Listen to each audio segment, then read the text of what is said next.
try to find the bottom. They made it down to a total of a little over 80 feet. It kept going after that, but at that point it starts going in a zigzag and it's getting more and more narrow as it's going down. So it's just not humanly possible to get there. Oh. They did, however, find a passage about 40 feet down, and they couldn't fit through it with all their equipment. They had to come back up, change out equipment, the kind that go into the arms instead of the big old tank. Went back down, squeezed through that passage, and what they came to was an entire room full of formations, all underwater. Oh. Pretty cool. I mean, I'm taking their word for it, I'm not going down there, but pretty cool. Now, of course, the formations weren't formed underwater. You need oxygen for that. So what that tells us is, for a long time, we weren't getting near the rain we're getting today. The water level was down at least 40-some feet. So, pretty interesting how much you can find out about natural history just by what's underground in a cave. For instance, if you took a formation and you broke it in half, which, I don't recommend, it's a misdemeanor, felony in Texas. But if you did, you could tell the age of the formation by the rings, just like a tree. But scientists can also find out everything of what the earth above has been through in the time that that formation was being formed. Pretty cool. I mean, I can't go into a whole lot of detail. I'm not that kind of scientist, but I think it's pretty interesting. Now, this lake was the natural, original habitat for the Ozark-blind cavefish. They're about the size of minnows, sometimes a little bit bigger.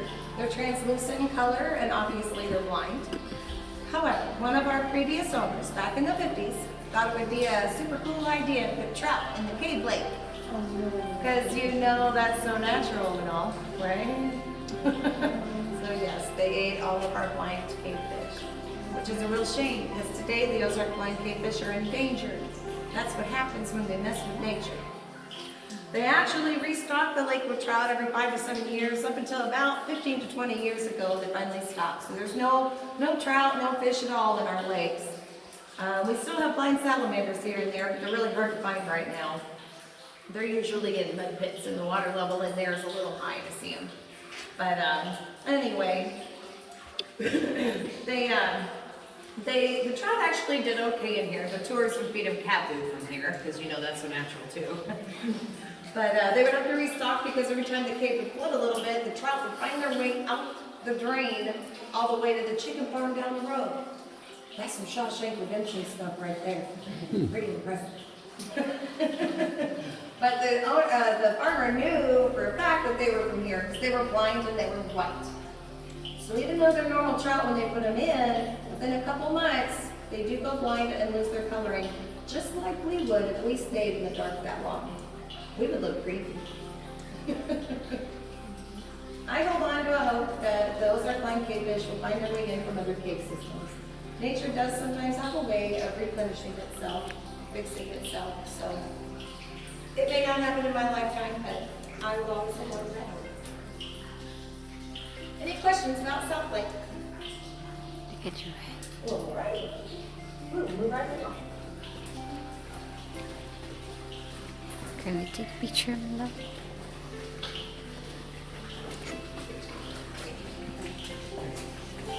All right, and I told you that I see food and animals in the formation, so I gotta show you the corn dog.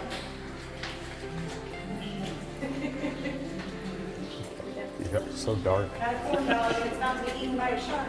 Yeah, let me take one of mine. This is where a couple people have told me I've been down there too long. They're probably great. All right, it's kind of raining in here. Maybe in that If area. you lived on a cave, it's cactus.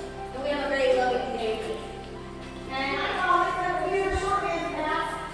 If you're any taller than me, How about here? you're going to have to duck your head. Why don't you move here? Okay. Thank you, baby.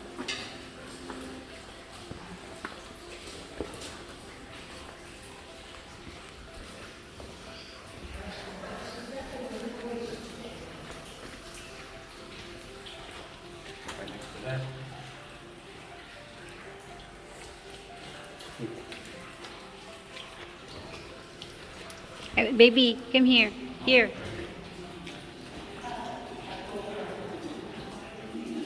Okay. What? Stand there. Here? Is it still dark? Good. No, mine's white. Mine is not. Yeah, you got your settings. Oh gosh, look at that. Oh jeez. Ouch. Oh. God. Alright, so here's some more glowstone. This glowstone does still have the draperies. So these are what draperies are supposed to look like. Aren't they pretty? Kind of a fun fact about draperies. You put on a glove and you rub it back and forth like this. It kind of makes cave music, kind of like a deep park. It's pretty neat. I mean, I wouldn't personally do it because, like I said, I'm not known for my grace, and it would be my luck. I would knock something off that took a million years to make. But, but it's a fun fact. And I got to point out the big piece of bacon. I mean, that's a good one. Now, still can't see it. With the water level higher, one of the bad things about it is you can't see a piece of our history we've got right down here. Just a few feet under the water line, we've got 4 whiskey barrels tied to wood planks. It's been there since 1911. That was their raft back in the day. We have 2 of them under here. Only one of them we can see sometimes when the water level's lower. But if you can imagine floating around down here on that as your raft with nothing but a torch. All I can think of is they must have drank all that whiskey first to come up with that crazy plank. Smile. All right. So at the top of these stairs, watch your left shoulder.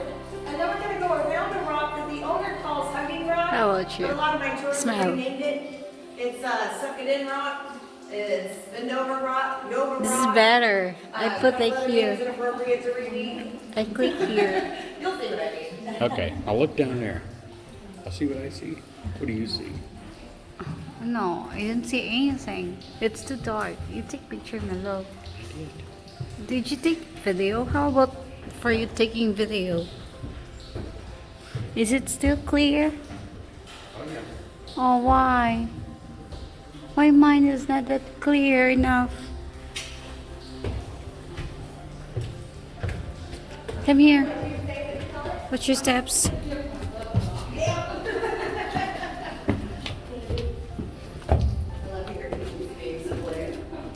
Careful, babe. Really, everyone has a different experience with it, so, you know. Kids don't even notice it. They just walk around and they're like, where's Hugging Rock? Like, never mind. Careful here. Gosh.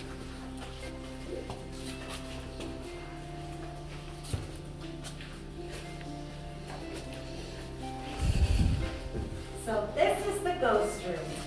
Oh. Not the reasons you may think though. However, there are stories. We had a psychic medium in here once that sensed the presence of a young boy named Jacob, which we've heard stories about a young boy named Singer. So who knows? Maybe his name is Samuel Jacob, or there's 2 of them, I don't know.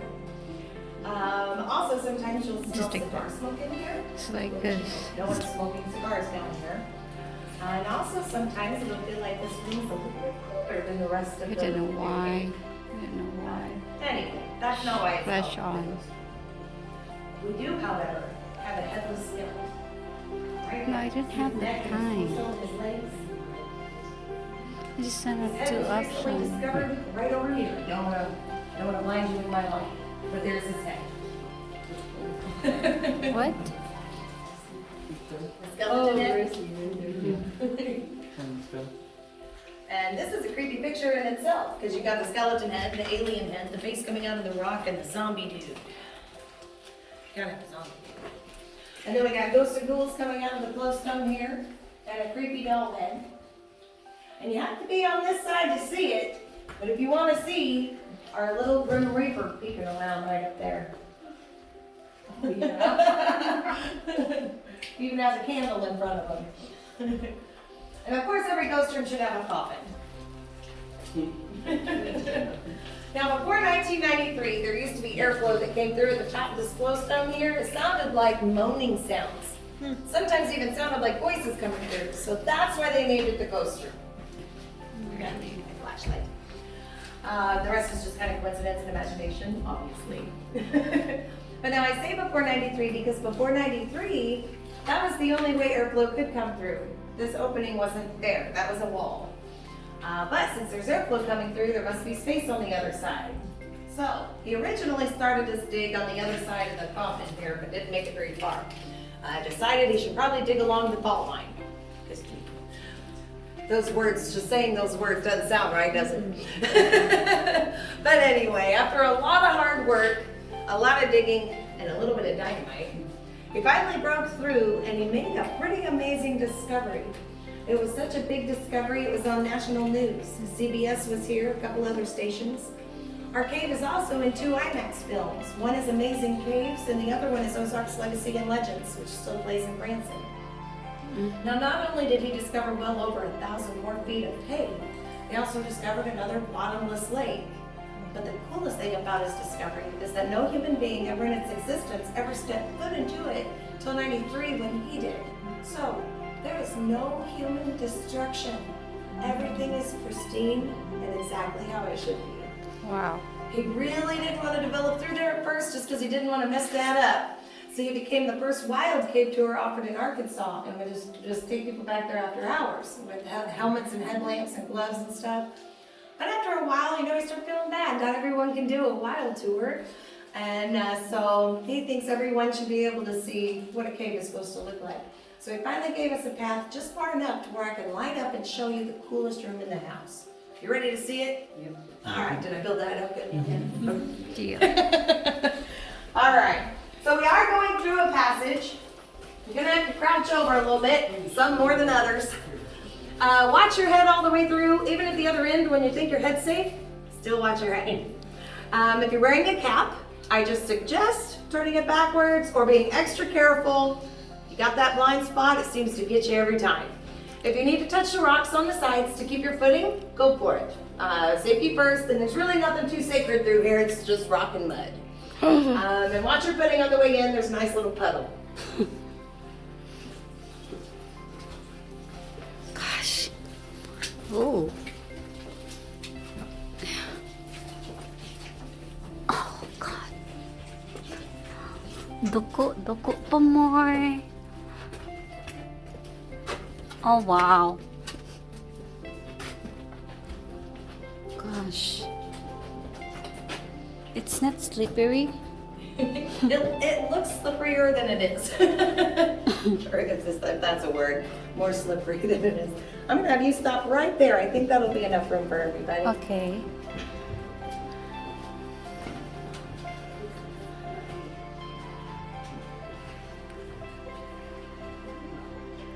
Maybe. We'll find out. Have to move forward.